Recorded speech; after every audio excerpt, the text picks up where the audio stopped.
میرے فلیٹ کے برابر والے فلیٹ میں ایک انٹی رہتی تھی جن کی عمر 38 سال تھی اور ان کے شوہر کئی سال پہلے وفات پا چکے تھے۔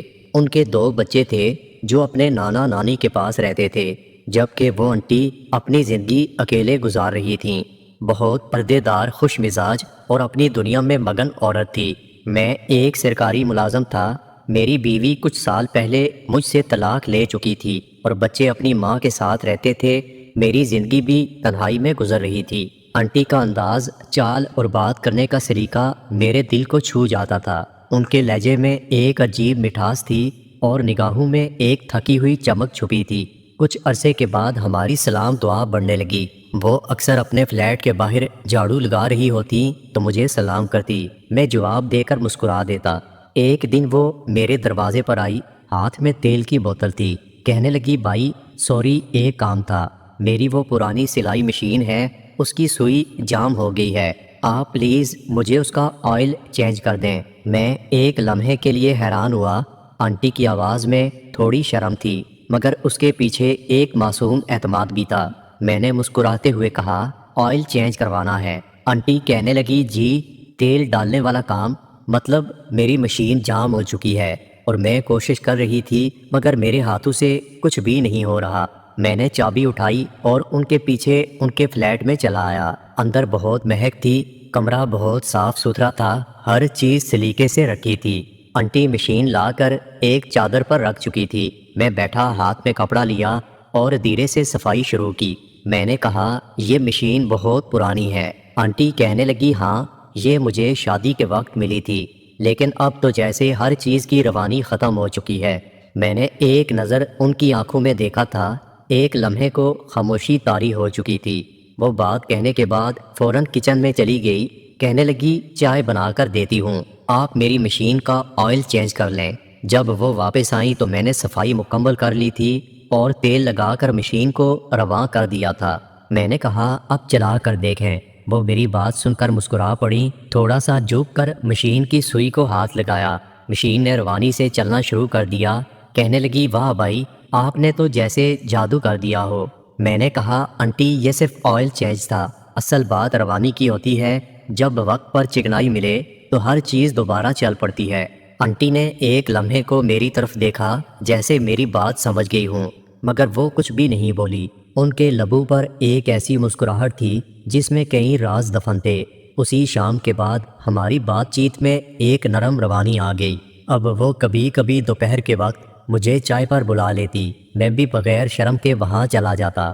ایک دن آنٹی کہنے لگی، بھائی آج میری طبیعت کچھ بوجھل ہے، اگر آپ کو برا نہ لگے تو آپ میرے کندھے پر تھوڑا سا تیل لگا دیں، ایسے لگتا ہے جیسے کچھ جم گیا ہو۔ میں آنٹی کی بات سن کر حیران ہوا، لیکن میں نے کہا، جی میں لگا دیتا ہوں۔ آنٹی کے لہجے میں کوئی شرارت نہیں تھی، بس وہی پرانی آنٹی تھی، اپنی دنیا میں مگن مگر اندر سے تنہا تھی۔ میں نے تیل ہاتھ میں اٹھا لیا۔ آنٹی صوفے پر لیٹ چکی تھی، ان کے دوپٹے کا کنارہ کندھے سے سرک رہا تھا۔ میں نے انگلیوں میں تھوڑا سا تیل لے کر ان کے کندھے پر نرمی سے ملنا شروع کر دیا۔ ایک خاموشی تھی اور اس خاموشی میں گہری سانسوں کی آواز تھی۔ آنٹی کہنے لگیں، بھائی کبھی کبھی لگتا ہے جیسے زندگی صرف آئل چینج مانگتی ہے اور سب کچھ پھر سے چلنے لگتا ہے۔ میں نے ان کی بات میں چھپی ہوئی تھکن، تنہائی اور خواہش کو محسوس کیا تھا، اور وہ لمحہ ہمیشہ کے لیے میرے دل پر نقش ہو چکا تھا۔ اس دن کے بعد آنٹی کی نگاہیں بدل چکی تھیں۔ وہ وہی آنٹی تھی، سلیقے والی، دھیمی بات کرنے والی، مگر اب ان کی نظریں ٹھہر جاتی تھیں اور کبھی کبھی جھک کر کچھ چھپا بھی لیتی تھیں، جیسے کوئی اندر کی روشنی چھلکنے سے روک رہی ہو۔ ایک دوپہر میں دفتر سے جلدی واپس آیا۔ گلی میں داخل ہوتے ہی دروازے پر آنٹی کھڑی تھی، ہاتھ میں چھوٹا سا ڈبہ تھا۔ بھائی معاف کیجیے گا، میرا روم کولر عجیب آواز نکال رہا ہے، شاید اس کا بھی آئل چینج کرنا ہے۔ میں نے مسکرا کر کہا، آپ تو اب ہر چیز کی ذمہ داری میرے کندھوں پر ڈال رہی ہیں۔ آنٹی کہنے لگی، آپ کے کندھے بہت بھروسے والے ہیں۔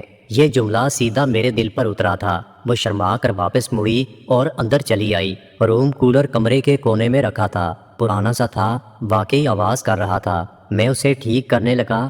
آنٹی کچن میں چائے لینے چلی گئی۔ برتنوں کی ہلکی ہلکی آواز آ رہی تھی۔ کولر کے شور میں ایک عجیب سا مزہ آ رہا تھا۔ جیسے سکون اس شور میں چھپا ہو۔ میں نے دھیان سے کولر کی صفائی کی اور نئی چکنائی لگانا شروع کر دی۔ اتنے میں آنٹی میرے پاس آئی، اس کے ہاتھ میں چائے کی ٹرے تھی۔ کہنے لگی کتنا وقت لگے گا؟ میں نے کہا بس تھوڑا سا ٹائم لگے گا، جب تک اچھی طرح تیل لگ نہیں جاتا یہ شور بند نہیں ہوگا۔ میری بات سن کر آنٹی کہنے لگی کیا دلوں پر بھی آئل لگایا جا سکتا ہے؟ میں نے حیران ہو کر انہیں دیکھا تو وہ مسکرا رہی تھی، مگر یہ مسکراہٹ کسی مذاق کی نہیں، ایک ادھورے سوال کی تھی۔ میں نے کہا دل پر صرف وہی تیل لگتا ہے جو نیت سے نکلے اور جو بغیر چھوئے وہاں تک پہنچ جائے۔ خاموشی چھا چکی تھی، کولر بند ہوا، پنکھا رواں ہو چکا تھا۔ میں نے کہا اب یہ شور نہیں کرے گا۔ آنٹی کہنے لگی کاش انسان بھی اتنے آسان ہوتے۔ خیر ہم دونوں نے چائے پینا شروع کی۔ دھیرے دھیرے موسم گرم ہو رہا تھا۔ میں نے کھڑکی سے باہر دیکھا، شام کا رنگ گہرا ہو رہا تھا۔ آنٹی میری طرف دیکھتے ہوئے کہنے لگی بھائی کچھ دنوں سے میری طبیعت خراب ہے، شاید جسم میں نمی کی کمی ہو چکی ہے، اگر آپ کے پاس وقت ہو تو آج ذرا میرے پاؤں پر تیل مل دیں۔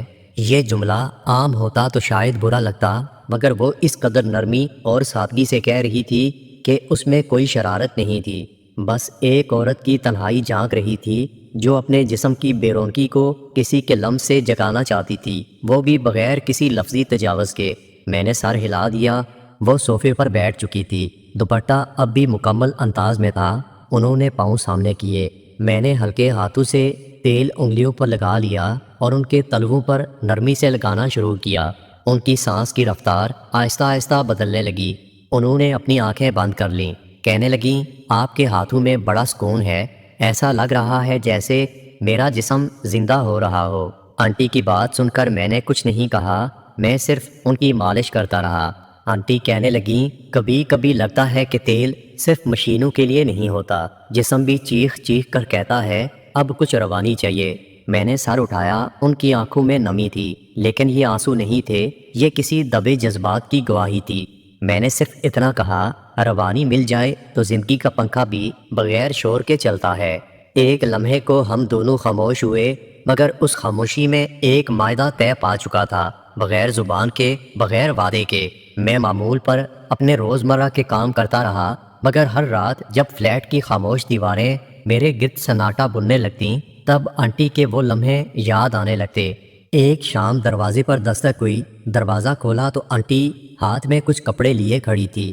کہنے لگی بھائی آپ کو تکلیف ہوگی، مگر میری واشنگ مشین بند ہو چکی ہے، کچھ لوگ تو کہتے ہیں اس کی موٹر جام ہو چکی ہے، پر مجھے لگتا ہے بس تھوڑا سا ساتھ چاہیے۔ میں مسکرا پڑا، میں نے دل ہی دل میں سوچا کہ یہ عورت ہر بار مجھے ہی کیوں یاد کرتی ہے، مگر شاید وہ جانتی تھی کہ میں چیزیں ٹھیک کرنے کا فن جانتا ہوں، چاہے وہ مشین ہو یا دل ہو۔ ان کے کمرے میں داخل ہوتے ہی خاموشی کچھ گہری ہونے لگی۔ میں نے مشین کا ڈھکن کھولا، واقعی کچھ پائپ پرانا ہو چکا تھا۔ ہاتھ گیلے کرنے کے لیے میں نے واش بیسن پر پانی لیا۔ آنٹی پاس کھڑی تھی، ان کے بال کھلے ہوئے تھے اور ایک خوشبو ان کے وجود سے بہت تیز آ رہی تھی۔ کہنے لگی بھائی اگر ہاتھ گیلے ہو چکے ہیں تو پھر ایک چھوٹا سا کام اور کریں۔ میرے کندھے میں آج بھی وہی کھچاؤ ہے۔ میں نے پلٹ کر دیکھا، ان کی آنکھوں میں کوئی شرم نہیں تھی، نہ سوال تھا، صرف اعتماد، صرف طلب، صرف ایک بے آواز التجا تھی۔ میں نے مسکرا کر کہا بس 1-2 منٹ رک جائیں۔ میں نے ہلکا سا تیل ہاتھ پر لگایا اور نرمی سے ان کے کندھے پر لگانا شروع کیا۔ ان کی سانسیں آہستہ آہستہ گہری ہونے لگیں۔ کہنے لگی بھائی کیا آپ کو لگتا ہے لمس صرف جسم کو نہیں دل کو بھی نرم کرتے ہیں؟ میں نے آنٹی کی بات کا جواب نہیں دیا، صرف اپنے ہاتھ کا دباؤ تھوڑا سا نرم کر دیا۔ آنٹی پھر کہنے لگی پتہ ہے میرے شوہر جب زندہ تھے تو اتنی نرمی کبھی نہیں ملی، شاید زندگی میں ہر رشتہ شور کرتا ہے مگر کچھ لمحے صرف چپ میں مکمل ہوتے ہیں۔ وہ آہستہ سے بول رہی تھیں، ان کے الفاظ میرے اندر اتر رہے تھے۔ میں نے ان کی گردن پر ہلکے سے انگلیاں پھیریں اور ان کا بدن ایک پل کو لرز گیا تھا۔ آنٹی کہنے لگی کبھی کبھی لگتا ہے جیسے آپ صرف آئل نہیں میری ادھوری سانسیں بھی ٹھیک کر رہے ہیں۔ میں جھک کر مشین بند کرنے لگا۔ دل کی رفتار بہت تیز تھی، میرے ہاتھ کانپ رہے تھے، مگر ظاہری طور پر میں مکمل قابو میں تھا۔ میں نے کہا مشین اب چلنے لگی ہے۔ میں نے ہر جوڑ پر تیل لگا دیا۔ آنٹی کہنے لگی اور میرے جوڑ پر؟ یہ سوال جیسے ہوا میں رکھا گیا ہو۔ میں اس کا جواب دیے بغیر اٹھا اور میں نے آہستہ سے کہا جو باتیں زبان پر آ جائیں وہ اکثر ٹوٹ جاتی ہیں۔ بہتر ہے کہ کچھ لمس، کچھ چپ اور کچھ راز بس رکھ لیے جائیں۔ آنٹی میری بات سن کر خاموش رہی۔ وہ صرف مسکراتی رہی، اور یہ مسکراہٹ کسی شکریہ کی نہیں تھی، بلکہ ایک نئی کہانی کی پہلی قسط تھی۔ جو رات شاید عام راتوں جیسی تھی، مگر موسم نے جیسے کوئی فیصلہ کر لیا تھا۔ باہر آسمان پر کالے بادل تھے، بجلی چمک رہی تھی، اور کمرے میں ایک عجیب سی بے چینی کا احساس تھا۔ اچانک دروازے پر پھر دستک ہوئی۔ وہی نرمی، وہی وقت اور وہی چہرہ تھا۔ آنٹی سامنے کھڑی تھی، ہاتھ میں ایک کپڑا اٹھایا ہوا تھا جو بارش میں بھیگ چکا تھا۔ کہنے لگی، بھائی، گھر کی صفائی کرتے وقت میرا ہاتھ پھسل گیا، میری کونی میں سخت درد ہو رہا ہے، اور شاید ایک بار پھر وہی ضرورت ہے۔ میں خاموشی سے پیچھے ہٹا تو وہ میرے کمرے میں داخل ہوئی۔ آج وہ معمول کے مقابلے میں تھوڑا مختلف لگ رہی تھی۔ کپڑے ہلکے تھے، مگر مکمل حجاب میں تھی۔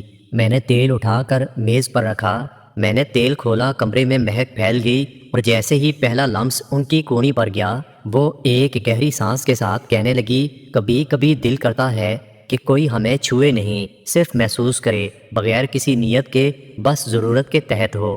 میں نے دل میں سوچا، یہ لمس اب صرف ضرورت نہیں رہا، یہ رابطہ ہے، یہ ایک خاموش معاہدہ ہے۔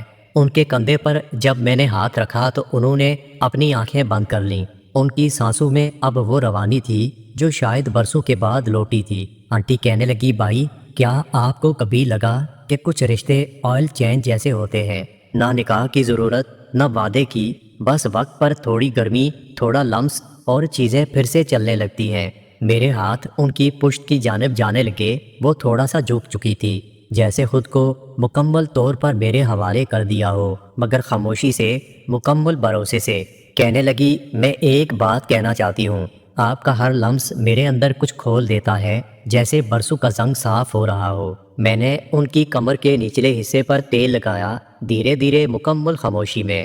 کہنے لگی، کبھی کبھی ایسے لگتا ہے جیسے میں دوبارہ جینے لگی ہوں۔ اس لمحے ہم دونوں کے درمیان کچھ لفظ نہیں تھے، صرف سانسیں، لمس، اور وہ راز جو زبان سے کبھی نہیں نکلنے والے تھے۔